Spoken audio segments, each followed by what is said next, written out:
Section 4.8, complex numbers. Objectives: to identify, graph, and perform operations with complex numbers. Also to find complex number solutions of quadratic equations. So what does that second one mean? It means that, remember when you had a negative number under the square root and we put 0 answers?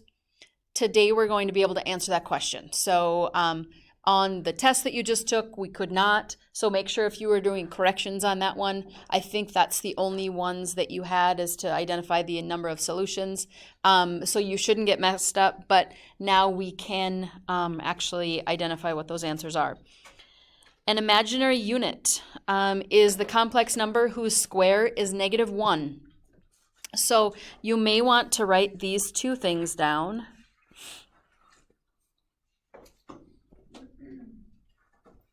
Right there.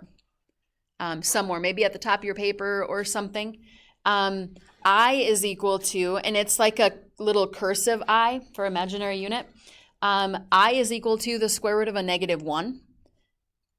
And I squared is equal to a -1. So when you look at it, if you take I times I, the square root of -1 times the square root of -1, wouldn't that be what's underneath of it? Like a square root of 2 times square root of 2 would be 2. A square root of -1 times the square root of -1 would also be a -1. So it does make sense. These two are really common though, so if you write them down, you'll be able to use them as we go. So when you get something that is a square root underneath or a negative number under the square root, here's what it's going to look like. The first thing you're going to do is, what's the square root of -1 again up here?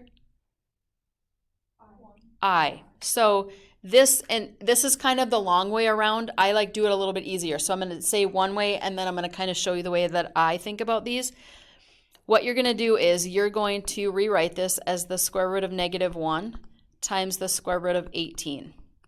Okay, now we already know what the square root of -1 is. We just said that. That's the I part. So I'm reducing that out. And then what you're going to do is, remember when you were simplifying the square roots in the quadratic formula? It's the same. So you're looking for perfect square numbers that go into the number you're looking for. So remember that perfect squares are 4, 9, 16, 25, and so on. We probably wouldn't go any bigger than that. How did I get 4? 2 times 2. 9 is 3 times 3. 16 is 4 times 4. 25 is 5 times 5. So do any of those numbers go into 18? 9 does. So we're looking at this, the square root of 9 times the square root of 2, because 9 times 2 is 18. So we haven't actually switched it out. We're just rewriting it. And then the square root of 9 is how much? 3.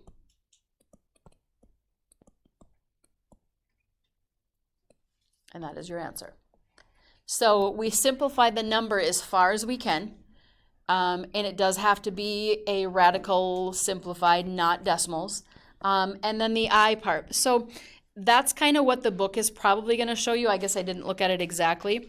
But here's the way that I do this one. And it goes just a little bit faster. Anytime I see a negative under the square root, what I do is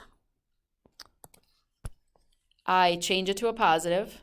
And I just put an I behind it, because that's already taken care of then. So the square root of -1 has already been taken care of. And now all I have to worry about is that square root of 18. Now, some of you don't write these out. You just kind of do them. When I look at 18, I'm like, okay, 9 goes in there. 9's a perfect square. Square root of 9 is 3. And I usually write my answers like that. Now, it doesn't matter to me. I think the book will put the I in front of the square root. I will put it after. But if you put it after, just know that it's not under the square root. It's just sitting there. Okay? I just like it to be at the end, but just make sure that you know where it is. I usually kind of put a space. If you're going to forget that, put it ahead of it so you don't mess that up. All right, so let's do another one. How are we going to do the square root of -12? What's the negative again? I. So I'm going to switch that out right now. And then we need to simplify the square root of 12. What goes into 12? 4 and 3. What's the square root of 4? Does the 3 come out? No.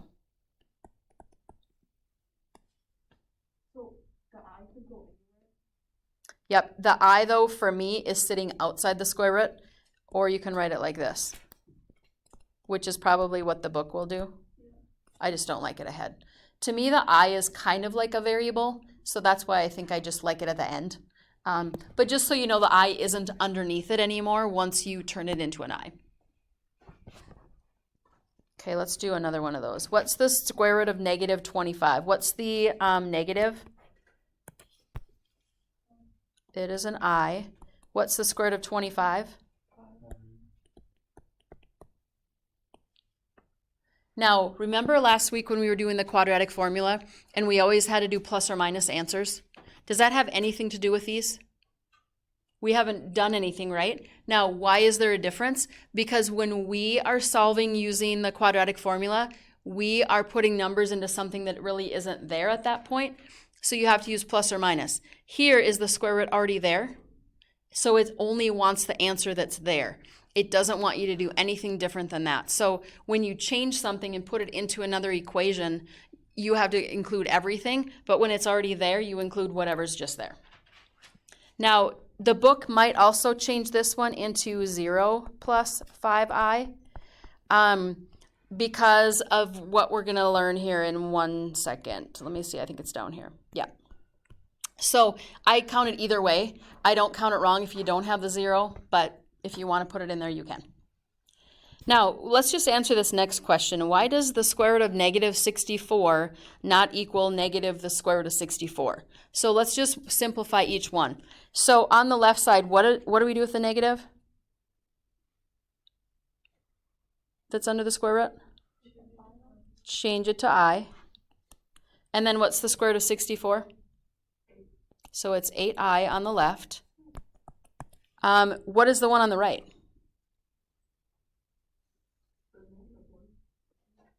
A negative, what's the square root of 64? Wouldn't it just be a negative 8? Yeah, no I on that one. Okay, those are not equal.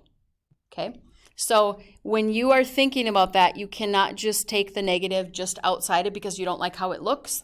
It has to stay there, but if it already is there, leave it.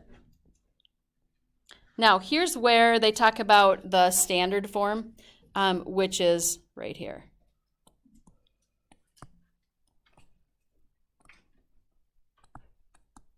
So when you guys have two things, you never want to write the I part first. The I part's always second. They do the real part first, the imaginary part second. And the reason they do that is because if you put these on graph paper, the real part is the x-axis. It's always written first. The imaginary part is like the y-axis, always written second. If there isn't a real part, again, you can put a 0. But you don't have to. I don't count that wrong. Some people probably do. I don't. Imaginary numbers and real numbers together make up the set of complex numbers. A pure imaginary number is when A is 0 and B is not equal to 0. So pure imaginary number is the ones where you only have an imaginary part. There's nothing else to it. So it's only something that's on the y-axis, pretty much. That's a pure imaginary number. I already talked about the real part is the A, the imaginary part is the B, or the part that's with the I. Okay, now this one is just an example of what a complex number graphs like. It kind of looks like an ordered pair. So when you're doing these, you're probably going to be thinking, wow, I think I'm making these too easy. They are really easy. Okay, so if I was graphing the number 3 minus 2i, remember that this is the real part. And this is the x-axis part. This is the imaginary part, and this goes on the y-axis. So it would be just like graphing the ordered pair 3, negative 2, and that's all it is. It's a dot. Okay? It's not a line. It's not anything else. It's a dot. So you could have these imaginary numbers in any of the quadrants. It just depends on what the numbers are. If you have to graph some of these, you can put more than one on a piece of graph paper. You could put a number 1 next to the dot and call it good. You could put 3 or 4 on there. Probably want to write this one down. What is the absolute value of a complex number? Absolute value is the vertical lines around it, a plus bi. It's just the square root of a squared plus b squared. So it's kind of like finding the distance. Do you remember when we first found distance? First we're using the Pythagorean theorem. That's kind of what it looks like to me.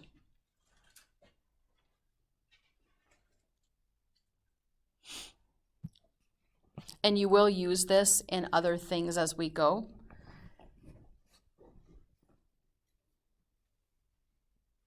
It's not just something that once we are done with imaginary numbers, we're done with.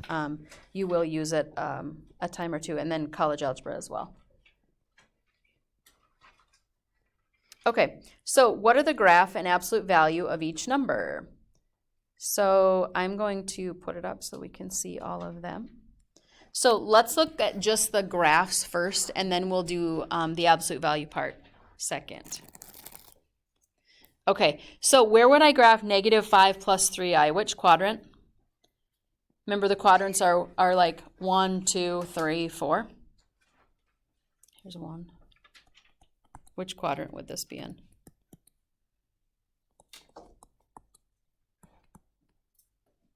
-5 plus 3i.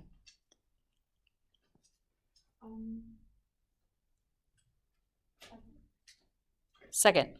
We're going to go left 5, up 3. And I'm going to put an A next to that one. Where would B be at? A 6i. Is the 6i on the x-axis or the y? So wouldn't it be just a dot on the y-axis at 6?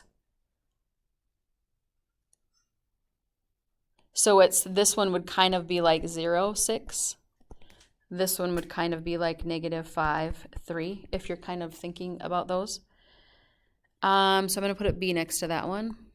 How about C? Where would that one be? Third. So we'd go left 3, down 2. Put a C next to that one. And then 1 plus 4i would be in quadrant 1 or 4? 1. So we'd go right 1, up 4. Okay, so we've actually just done the graphing part. Second part of the directions were the absolute value of each number. I'm just going to do them off to the side. So the absolute value is just the square root of the number squared. So -5 squared plus 3 squared. 25 plus 9, that's like the square root of 34. Anybody have their book open? Do they go to a decimal or leave it square root of 34? Square root of 34? You can just leave it like that. I think if anything, they probably simplify the square roots if you can. So B would be the square root of 0 squared, which is 0, and then 6 squared. So that would be the square root of 36, which is 6. Now, I don't like to put negatives in here because a lot of times we get negatives under the square root and you're not supposed to get that. I'm going to leave them here, but I would do the square root of 3 squared, 9, square root of 2 squared, 4, add them together. But if you're going to use the negatives, put them in parentheses. So 9 plus 4 is the square root of 13.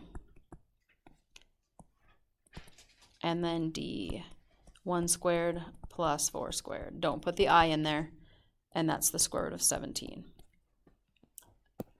None of them except for B actually simplified.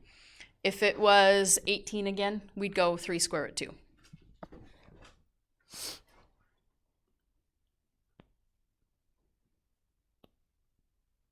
Okay, now this is the part where you're going to go, wow, this is really easy.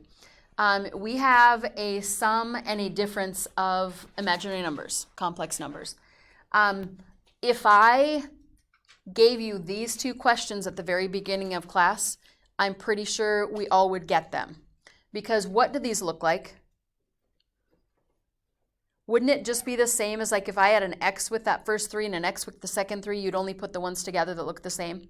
That's what you do. So all you're really going back to is you're just putting things together that are like terms. That's it. So you're going to put the real parts together, the imaginary parts together, and that's it.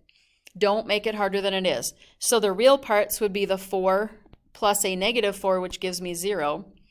And the imaginary parts would be my negative 3i and my plus 3i. So if you wanted to write this like this, you can. If you wanted to just write 0 there, I would be okay. The only tricky part is if they say write the answers in standard form, then you kind of have to have both parts. So looking at that one, what would the second one be? What is 5 minus a negative 2? 7. Negative 3 minus 4i? Negative 3i minus 4i, how much is that? Negative 7i. That's it. Yep, this one. So again, it's just putting like terms together. If you're not very good at signed numbers, put them in your calculator, but make sure you do the sign in the middle as well. Yep. Oh, it should be, it's a minus, right? Yeah. Did I type it? Is it different than the one in the book or not? Negative 3i minus 4i? No. Okay. Why is it minus 4i?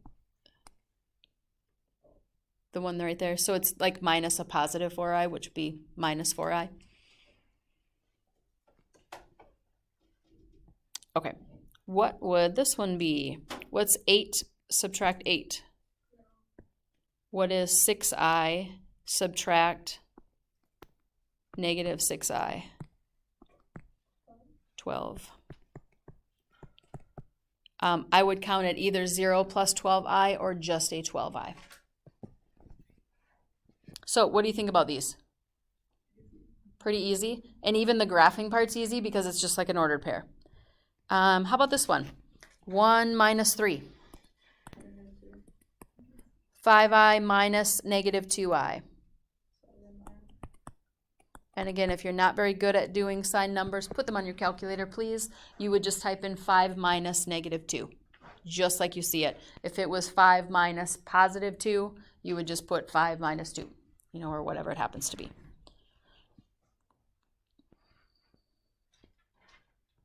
Now, we are looking at a product. These are a little bit different. Not much harder, but it's kind of like if there are 2 sets of parentheses, like in B, you're going to FOIL it.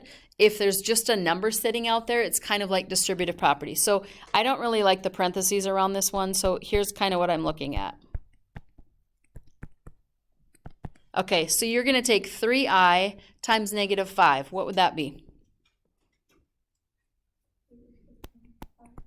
Negative 15i. What is 3i times negative 2i? And there's one more thing you have to add. What's I times I? Squared. Okay. One thing you have to do to this. Does this look like a real part and an imaginary part? It kind of looks like 2 imaginary parts, right? So do you remember at the beginning when we did, oops, I'm change it to this. What? Oh, at the beginning. Perfect, thank you. So I'm going to change this like that. What was this equal to? Negative 1. So all you're going to do is you're going to change this to a negative 1, so it looks like this. And then you're going to simplify it. The real part has to be written first. So this one is going to be negative 6 minus 15i. The standard form part, where the real part is written first, is kind of like a quarter. You really have the answer, it's just you haven't written in the right form. If you leave it like this, though, you only get half. So the I squared is definitely something you want to get rid of at the end. Now, the next one is similar, except we have to FOIL it, so it's going to take a little bit longer to get to the answer. 4 times negative 1 is negative 4. What's 4 times negative 2i? Negative 8i. Then we do insides. 3i times negative 1 would be negative 3i. And the last terms would be 3i times negative 2i. What's that going to be? Negative 6i squared is correct. Now we put some like terms together. Right now the middle ones look like they are like terms. And then how do we take care of this again with the I squared? We turn it into a negative 1. So this one is really negative 6 times negative 1 or positive 6. And then we put like terms together. The real part's written first.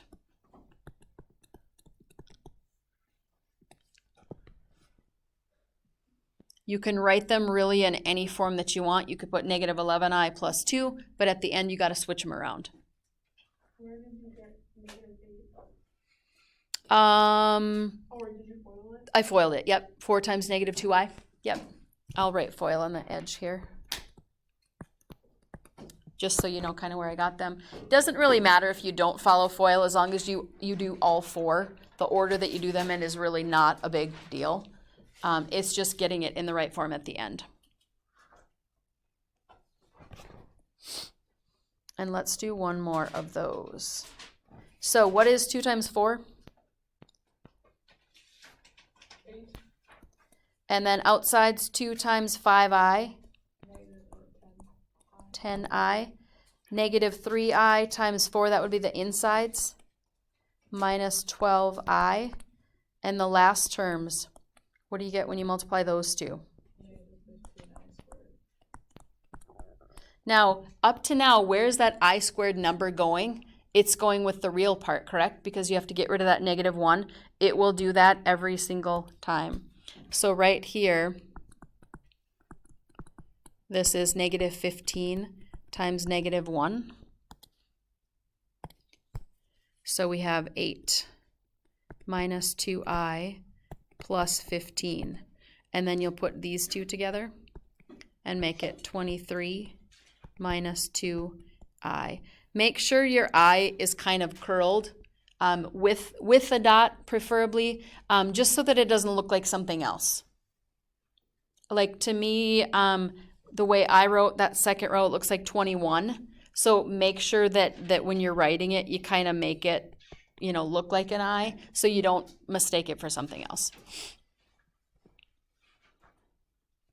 What would 7i times 3i be?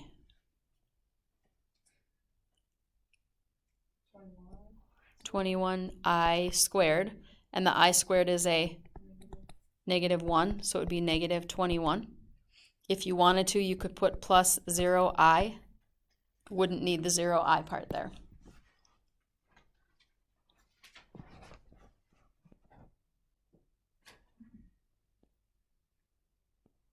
Now, the last part of this, we're looking at complex conjugates.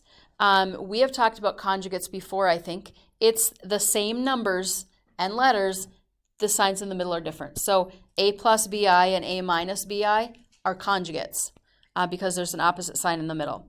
Why do we need those? Because when we are dividing, we want to get rid of this imaginary part in the denominator. So that's basically what you're looking at.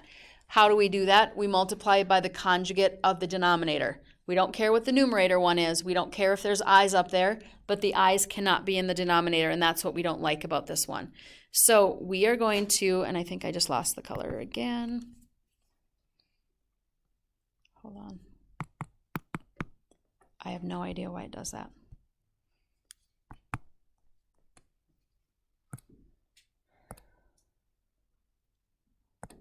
See if I can get it back. I can't even write now.